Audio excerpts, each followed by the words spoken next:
So to sum it up, what does being a lawyer mean to me?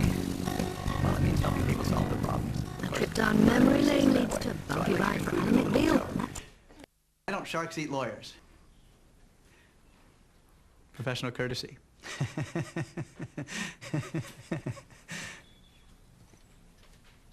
Because, you see, both sharks and lawyers are vicious predators. So, help me, Carol.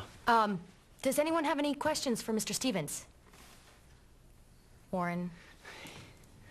Yeah, I was just wondering, when you invite a client over to your office for the first time, and they see that it's, like, in a bowling alley or whatever, are they ever like, thanks, but I think I'm gonna find a lawyer whose office is not in a bowling alley, or? It happens. Sometimes. Okay, that's all I got, class. So, for the rest of the hour, please put your heads down and nap. They're not napping. Okay, class dismissed. Thank you very much. Have a good time in math. Go Toreadors. Oh, my God.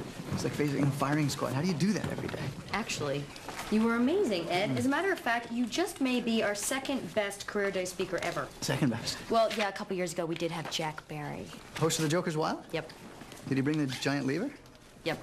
That's pretty good.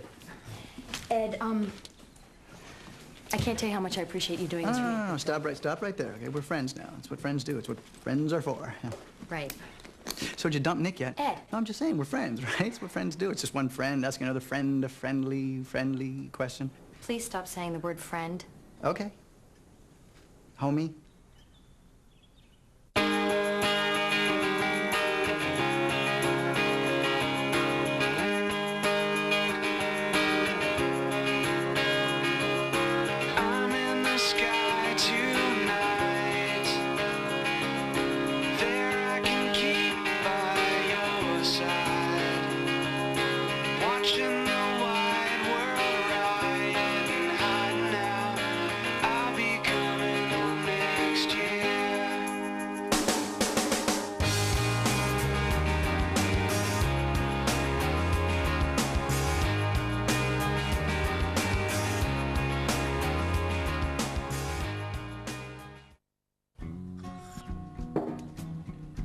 $10 if you drink the rest of the syrup in that bottle. And come on. $10, Ed. When the gauntlet is dropped, you must accept the challenge.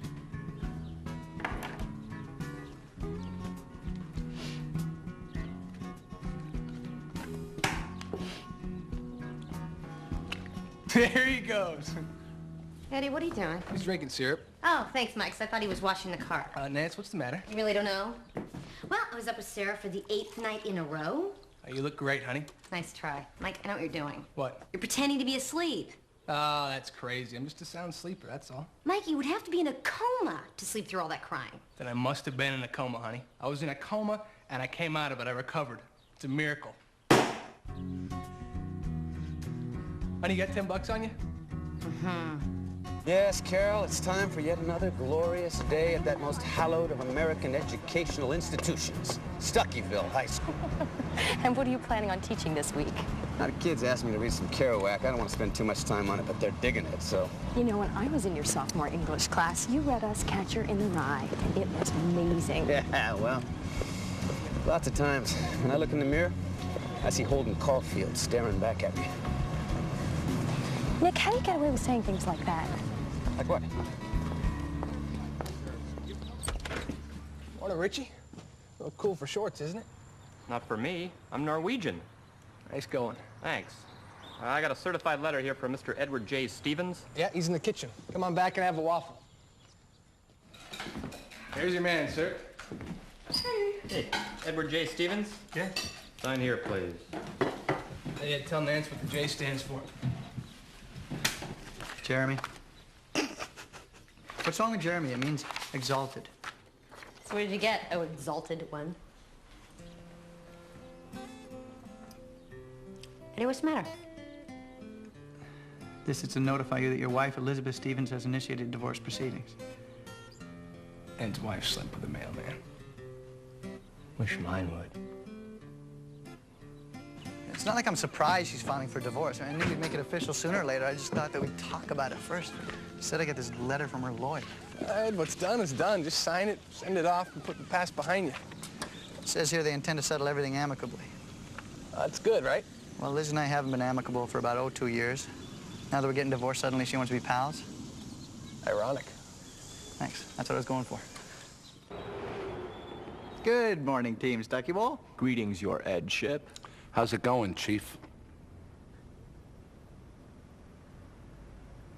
I can't think of something to call you. That's not a problem, Shirley. Okay, look, here's the deal. The law practice is starting to eat up a lot of my time, so I'm going to need a little help running things around here. So, I would like to promote one of you to manager. Great, I'll do it. Kneel before your new master. You kneel down. Slow down, Phil. Okay, you're each going to have an equal opportunity to interview for the job. Yeah, right. Hey, listen, Ed, could I get an advance on my raise? Got a waterbed on layaway. Thanks, bro. Ed Stevens? Yeah. Lou Brown. Stuckyville High. Oh, yeah, hey, Lou, how's it going? Oh, yeah, I remember you guys. Ernie, right? And Bob. Big Bob Arnovitz. Yeah, we used to have metal shop together. Oh, actually, it was wood shop. Does it really matter, Bob? Wood shop, metal shop, they're both shops. Sorry, man. That's okay. What can I do for you guys? Hey, bowler-free game on the house. Actually, Ed, the reason we're here, me and my buddies are in need of legal representation. And some of them bowling alley nachos. Can do. Shirley, some nachos for the gentleman. Nachos. Oh. So what's the problem?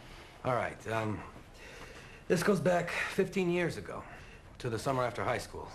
Me, Ernie, Bob, we're working nights as busboys down at the Smiling Goat. That bar Mr. Stanton hangs out in. You remember him, he teaches English? Yes, I remember Mr. Stanton. Yeah, he was pretty cool for a teacher. He let me sit on his motorcycle once. I felt like the Fonzie. How many times do we have to go through this? It's either the Fonz or Fonzie. It is never the Fonzie. Hey, guys.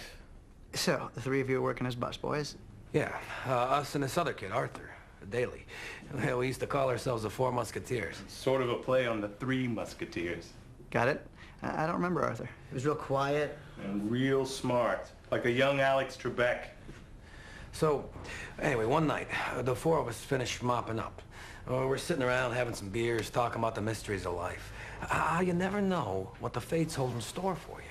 And you could end up a janitor, a rock star. Or a guy who trains dogs. For the movies. Oh, my God. So, Arthur gets this great idea.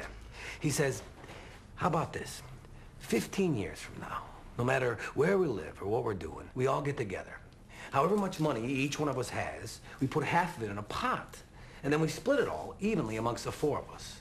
See, that way, if one of the Four Musketeers hits it big, the other three get a piece. You follow? Yeah, it's pretty cool. Sort of like beginning life as a team. Yeah, exactly. Right. So Arthur, he writes up a contract, and all four of us sign.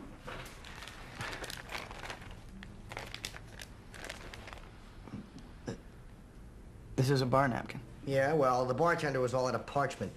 Okay. And now it's 15 years later. It's time to get together and divide up all our money, and Arthur's acting like the whole thing never happened. That's why we came to you.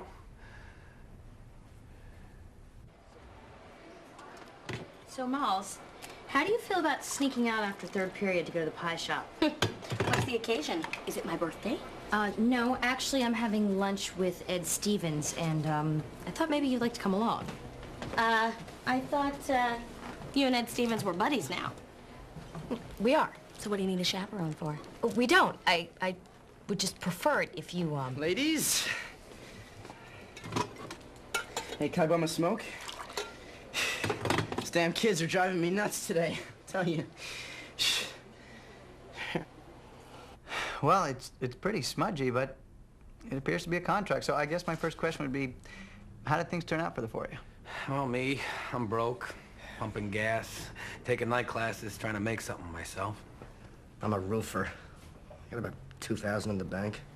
I blew my whole life savings trying to start a broasted chicken restaurant. Yeah, and what this jackass knows about roasting chickens, you could fit into a thimble. That was uncalled for. And Arthur? There he is. His company's worth $100 million. Wow. Warren, what are you doing? Oh, same as you.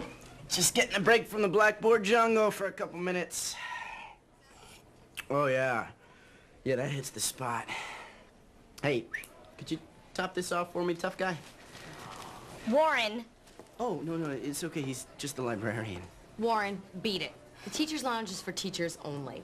Yes, it is. It is indeed, Miss Vesey. And as of today, I too am a teacher. Oh, this is gonna be good. Yeah, I signed up for the student tutoring program. I'll be helping some of the less gifted children with Oliver Twist. Gee, Warren, I'm teaching Oliver Twist. What a coincidence. That's so weird. It's so weird how things work out. Well, hey, perhaps, we can get together later and discuss things Dickensian. Warren? Yeah. That ain't gonna happen. You know, your friend here is a tough nut to crack. And I am one hungry squirrel. Well, here we are, just three friends enjoying three soup and half a salad combos. Yes, we are friend, combo. Combo. I tell you, the Algonquin Round Table has nothing on us. Carol, I'm wondering if you can give me a time frame on this whole friends thing. What? I'm wondering, like, when can we stop being friends and start being, you know, Booyah! Booyah! Exactly. Booyah! Well, March 11th? Does that sound good? Yes. Great. Let me just check that date out. Let's see. March 11th? Okay, here we go. Oh, 8 p.m., dinner with boyfriend of 7 years. Now, who could that be? Can't make out that name. Could it be? Oh, it is. It is. It's Nick. Sorry, Ed. Ouch. I've been hoisted by my own petard. Yes, but what a lovely petard it is. Molly, what? The guy's got a nice petard. Thank you, Molly. Suddenly, I feel a need to pretend I have to go to the bathroom. Malls? You know, I am not a very good chaperone. You know what? I don't want to be friends with Carol Vesey. I'm tired of hiding it. That was hiding it? See, once you become friends with a woman, you're stuck that way forever. No, I've got to make my move before it's too late. Time for more wacky-ass romantic crap. Okay. Exactly. Hi. I'd like to star in my own video, please. You gonna talk dirty? Nope. Gonna keep your pants on? Yep. Let's rock and roll.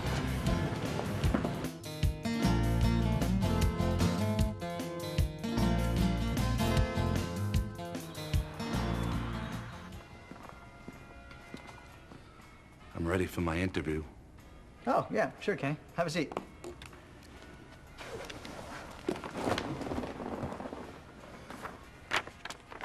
Hey, resume, Kenny. Very impressive. You went to Tufts University? It's in Massachusetts. I know. You graduated with a 3.7 GPA? Then you attended nursing school, Kenny? You're a nurse? Pediatric nurse. Why do you work in a bowling alley? Life is a journey. Okay, thanks for your time, Gigantor. We'll be in touch. You got visitors, Ed. All right, guys. Now, I don't know if I can talk a judge into a $50 million ruling based on a bar napkin. However, I do think you have grounds for a suit. Really? Oh, that's great. But I have to ask, are you sure you want to do this to your friend? Now, some friend. You know, we were there for him every step of the way. And now it's like we don't exist. How did Arthur respond when you brought up the contract? We never even spoke to him. It was just his big shot New York lawyers. Oh, yeah.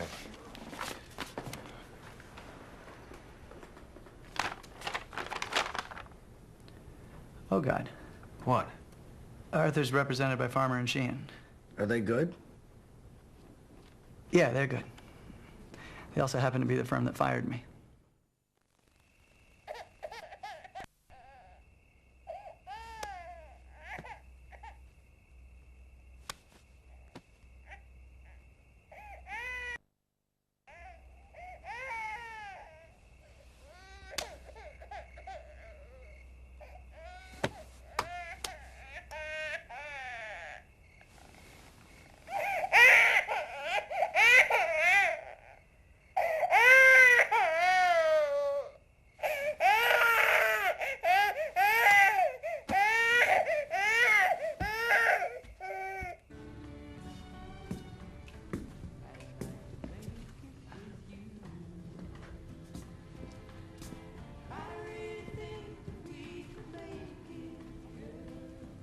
Hey, Molly. Hi. Why the solitary pacing?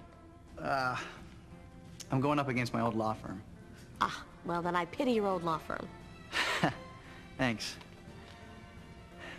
Thanks. Did I ever tell you why I got fired? Your tie didn't match your suspenders?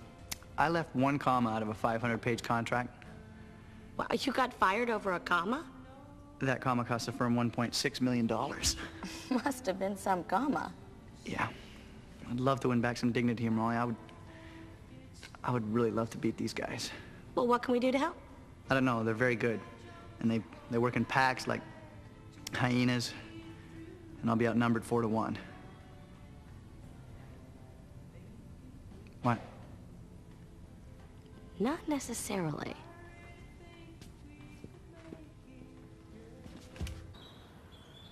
There he is, Mr. Computer Boy. Oh, God, this ain't Richard Davis. Stevens, good to see you. Hi, Richard. George, Calvin, Giselle. My partner, Molly Hudson. Well, this is a wonderful coincidence, isn't it? Yep. Kismet. So what's this I keep hearing about a bowling alley? That's a joke, right? Not at all. I have a very nice setup over there. The bowling alley was the only space available to house all of Mr. Stevens' associates. That's right. That's right. In fact, here come a few of them now. Meet Philip, Kenneth, and Charlize. We're lawyers.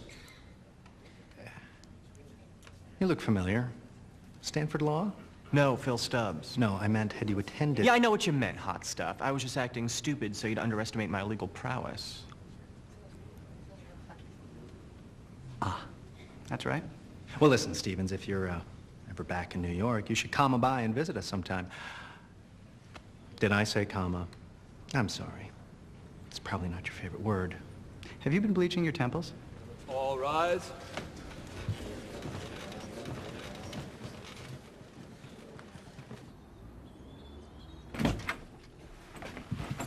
Mr. Winthrop, how can I help you? I ate a bad hot dog. Had yourself a case of food poisoning, huh? No. You just said you ate a bad hot dog. Well, bad in the sense that I didn't care for it. The bun was stale. Why are you here, Mr. Winthrop? For the company. Dr. Burton, your wife is on the line. Hey, Nance. Mike, I just fell asleep at my desk. I cannot go on living like this. Well, I'm sympathetic, honey. You've got to understand something. I'm a doctor. If I fall asleep at work, I put lives at risk. Okay, Mike, from now on we alternate nights. That's the only fair way to do this, and you've got to help me out here. Yeah, okay, honey. I'll take tonight. Okay. Good. All right, I love you. I love you, too. All right, bye. Bye.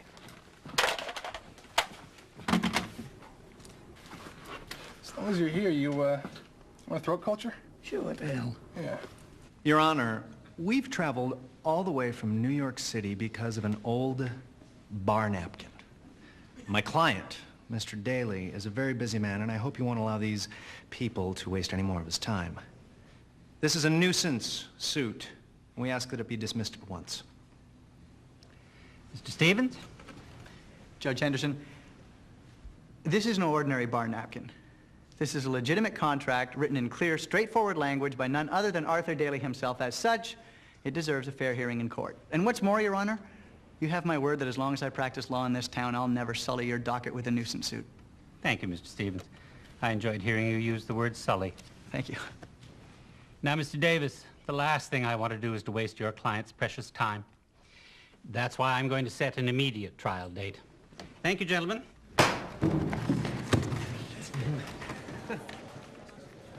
So what do you guys think? Think I'm on the right side of this thing or what? I'm not, Eddie. I mean, wow, $50 million all because of some goofy late-night bull session when they were 18? I think he's trying to take advantage of them. No, I disagree, Nance. I mean, the whole point of the contract was that if one of them got rich, they all get rich. The guy should be true to his word. Nance is wrong. Molly's right. A deal's a deal. Case closed. End of conversation. So if you were a rich guy, you'd fork over half your money? Not a chance in hell, Ed. You're totally contradicting yourself. As Walt Whitman once wrote, do I contradict myself? Very well, then. I contradict myself. I am large. I contain multitudes. He's your best friend. You married him.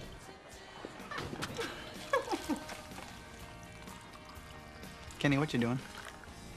Pouring you a frosty cup of my delicious homemade root beer.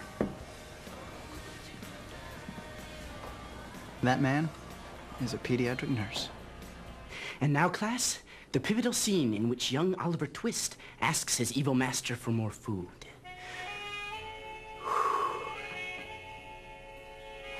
Please, sir, I want some more. Some more what? Some more, some more what? Some more gruel. No, you may not have no more gruel. Would you hurry it up?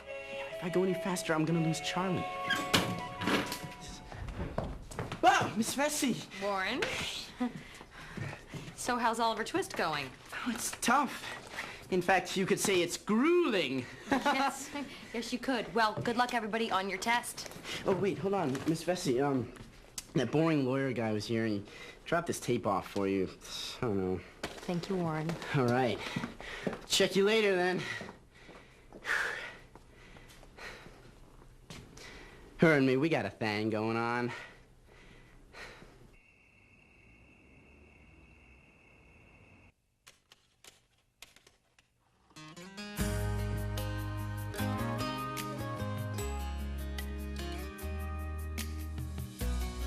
You know our love was meant to be the kind of love to last forever. You should know everywhere I go, always on my mind, in my heart, in my soul. Baby, you're the meaning in my life. You're the inspiration.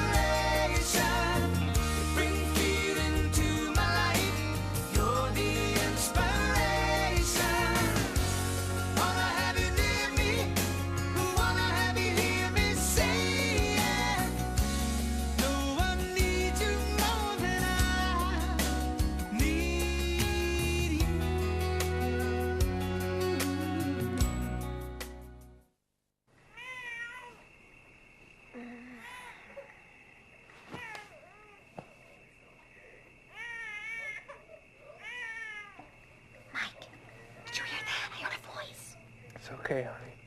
Go back to sleep. It's your night off. What? I took care of it for you. Go back to sleep.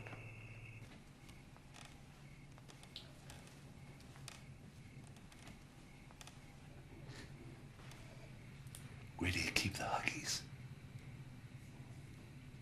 I can't believe you paid Kenny to take your night. It's a pediatric nurse. Go to the Tufts, for God's sake. Mike, that is not the point. I'd be glad to have him do your nights, too. No, Mike, it's bad enough that we're both at work all day and she's stuck here with the nanny. She cries in the middle of the night whenever actual parents ought to show up. You're right. Yeah, I am right. You're sleeping in Sarah's room tonight. What are you doing? Being a pancake mouse. You can't stay mad at a pancake mouse. Hi.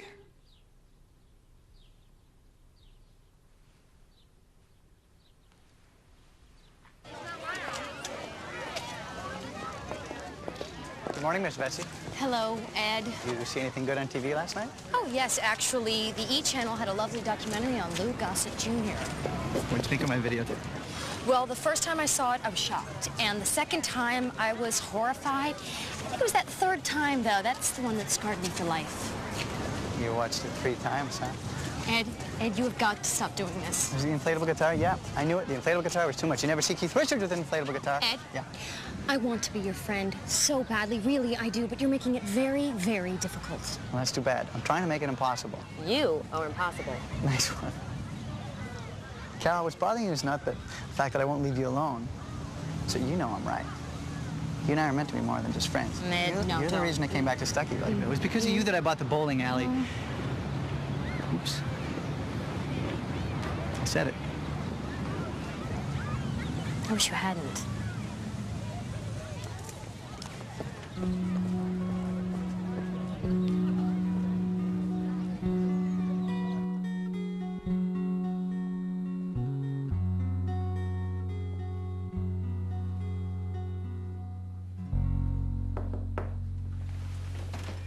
Shirley. It's time for my interview, but I could come back later when you're not depressed about that blonde lady, or we don't have to do this at all. Shirley, please come in. Thank you. Have a seat.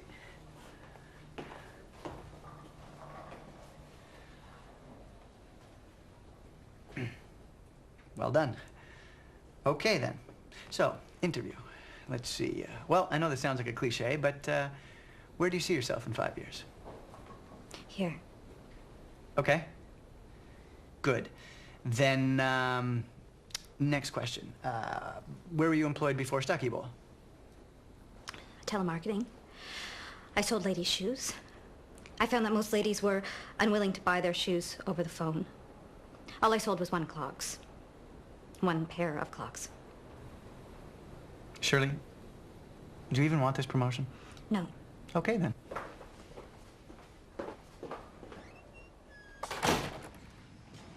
Please state your name. Arthur Daly. Mr. Daly, is this your signature? Yes, that's my signature.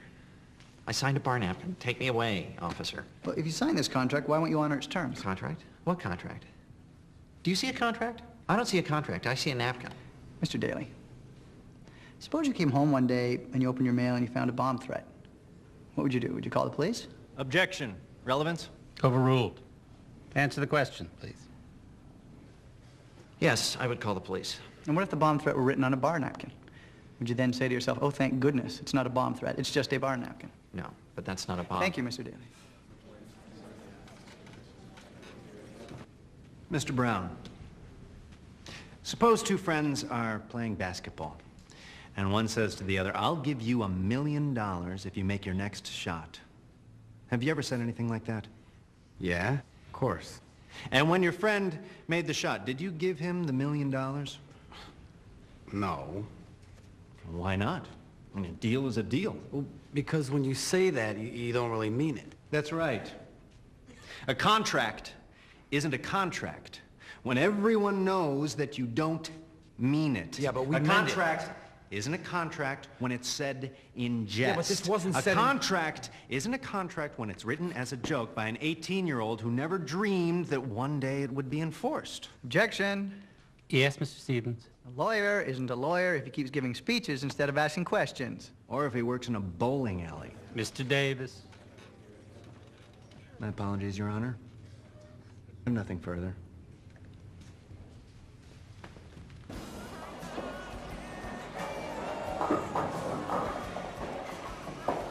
Hey, what you got there? Some kind of legal crap? Actually, it's kind of personal. Personal? Good. Spill your guts to Dr. Stubbs. My wife's filing for divorce. That's it? When you said personal, I figured you're getting a sex change or something. Sorry to disappoint you.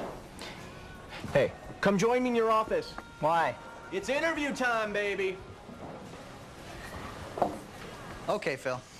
I'm all yours. Just tell me why you should be the new manager of Stucky Bowl. Good question, my man, but don't ask me. Ask the people who count. The customers. Cue lights. Cue sound.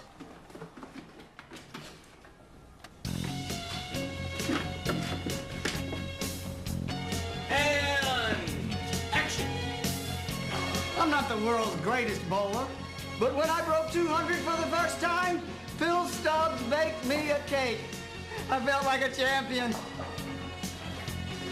Phil Stubbs has a special name for every single ball in the alley. This one is Godfrey. Phil Stubbs said that if I dropped out of the running, he'd regrout my tub. Phil Stubbs is your new manager! Phil Stubbs, Boombayay. Phil Stubbs, Boombayay. Phil Stubbs, Boombayay. Phil Stubbs, Boombayay. Phil Stubbs, Boombayay. Okay. Thank you, everybody. Congratulations, Phil. You are the new manager of Stucky Bowl.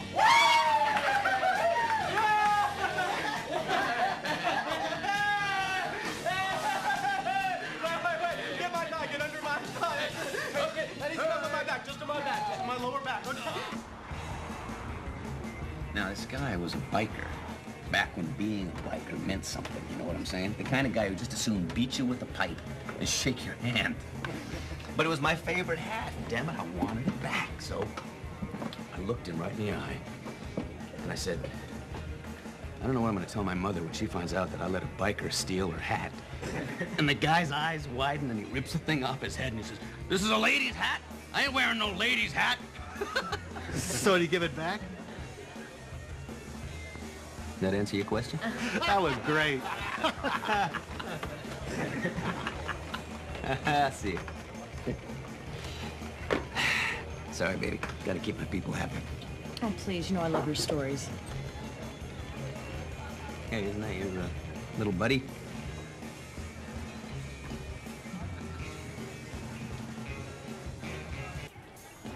Hey, Nick. Carol. Hi. Well, if it isn't the Lord of the Land. This your first time at the Goat? First time with a real ID, anyway. Duncan, how's about a pint for young Edward here? So, what brings you to this Temple of Drowned Sorrows? I'm looking for you guys, actually. Of course, right, because, Ed lent me an emery board, and I am going to return it right now, so there's the emery board. Ed, please take the emery board. Relax, Carol. Let the man sit down and quaff his ale. Yes. Yes, Carol. Let me quaff my ale. Thank you, Nick. How about a toast? To friendship? To friendship. A mailman? That's just unbelievable. Well, Nick, what can I tell you? Neither rain nor sleet nor gloom at night could stop him from having sex with my wife. I tell you, if I were you, I'd just put the whole damn thing behind me. Get out there, find yourself a fine new woman. Well, Nick, you know, as it turns out, I already have. Then what's the problem? She's in love with a pompous jackass. Oh, man, I've been there. I feel for you. You know what you need? No. You need some action. I do. Let me see what I can scare up for you. Thanks, Nick. Ed, What are you doing? Oh, I would say it's a passive-aggressive attempt to make you feel bad for rejecting me in favor of Nick Stanton, but don't worry. About 5 or 10 minutes, I'll have it out in my system. Ed, meet Marie. Marie, Ed. Marie. Hi, Ed. Howdy. How are ya? Good. She works at the roller rink. You guys can exchange trade secrets. Ah, well, what are you drinking there, Marie? Fuzzy Maple. Duncan, how about a... Turns out I'm not capable of yelling fuzzy people in public. Duncan, shot at Jack for the lady. Shot at Jack. Shot at Jack coming up. So, Marie, what brings you to the Temple of Drowned Sorrows? You don't mind if I use that, do you? excuse me. Yeah. Whoa, what's it? Damn, I better go. You kids have fun. Thanks. It's okay, Sarah. It's all right. Daddy got you. It's okay, Sarah.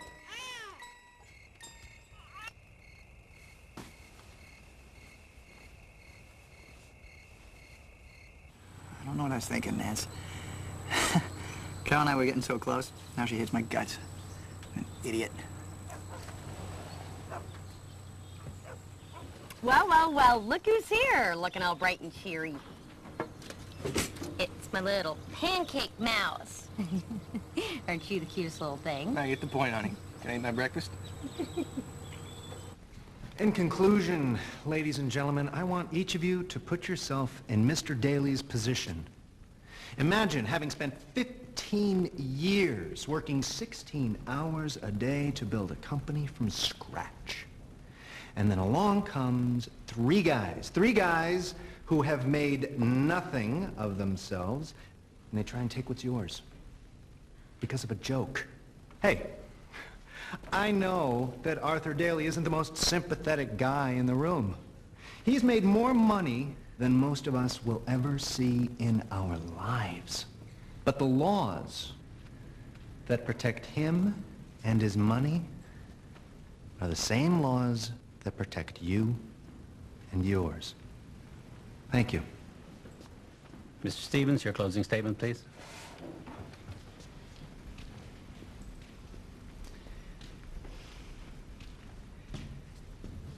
Mr. Davis would like you to believe that this contract is a joke. Well, it's not a joke. Here's a joke. Why don't sharks eat lawyers? Professional courtesy. Look, I have one point to make, and it's this. You cannot laugh away a commitment. When these four friends signed this contract, they joined their lives together. Now, maybe they shouldn't have done it, you know? Maybe they're being rash. Maybe they're being silly. But couldn't you say the same thing about a lot of marriages? The fact is this. They made a deal. 4 friends made a deal. So now it's up to the 8 of you to decide what's fair. Is it fair for my clients to walk away with $50 million? That's your call. But is it fair for Arthur Daly to simply laugh this whole thing away? Absolutely not. Absolutely not. I know it, you know it. And something tells me Arthur Daly knows it too. Thank you.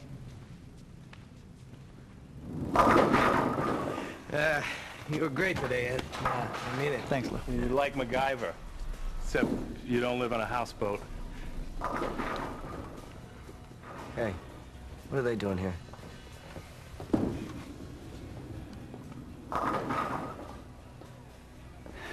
How can I help you, gentlemen? Well, my client wishes to discuss a settlement. Now, we're not here to negotiate terms. Arthur, I said I can't handle this. In fact, why don't you wait outside?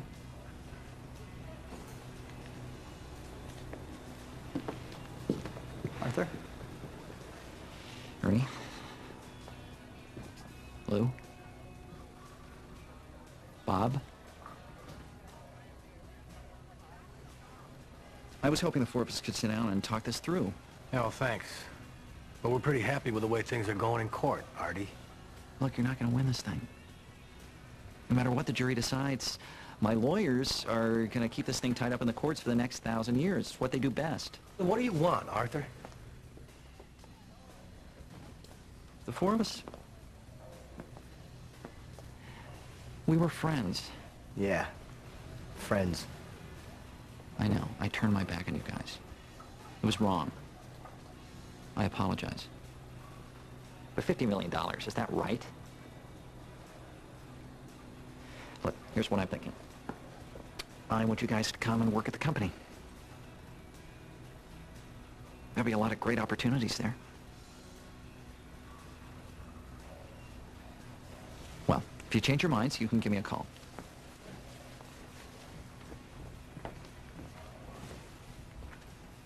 What are bowling balls made of?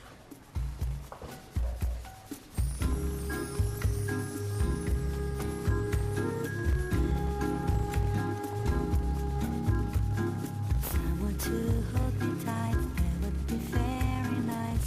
Someone to love me right, that will be very nice. Someone to understand each little dream in me. Someone to take my hand, to be a team with me. So nice, life would be so nice if one day I find someone who will take my hand and someone through life with me. Someone to cling to me, stay with me right and wrong. Someone to sing to me, some little summer song. Someone to take my heart and give his heart to me. Someone who's ready to give love his start with me. Oh yes, that would be so nice. I could see you and me, that would be nice. Carol. Hey. Hey, you're the last person I expected to see over at the... Ed. Yeah. I need you to make a decision, and I need you to make it right now. Are you or are you not capable of being my friend? Just yes or no.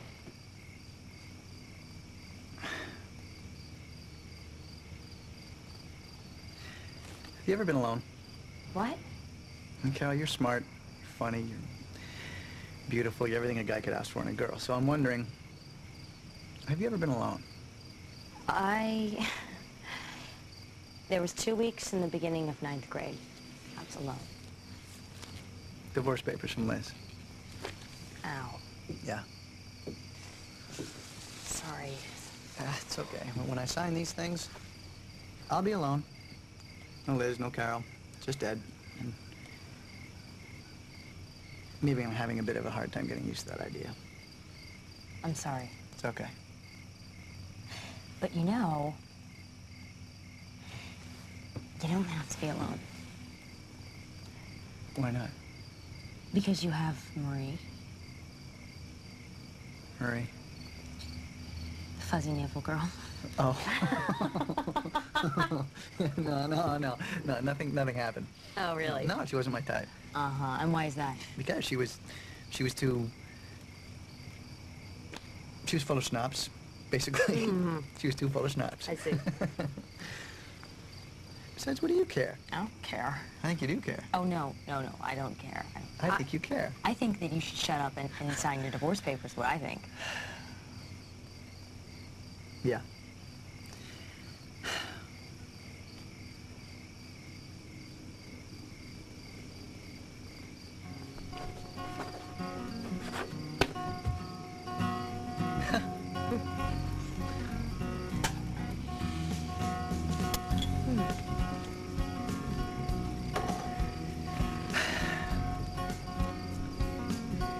To friendship.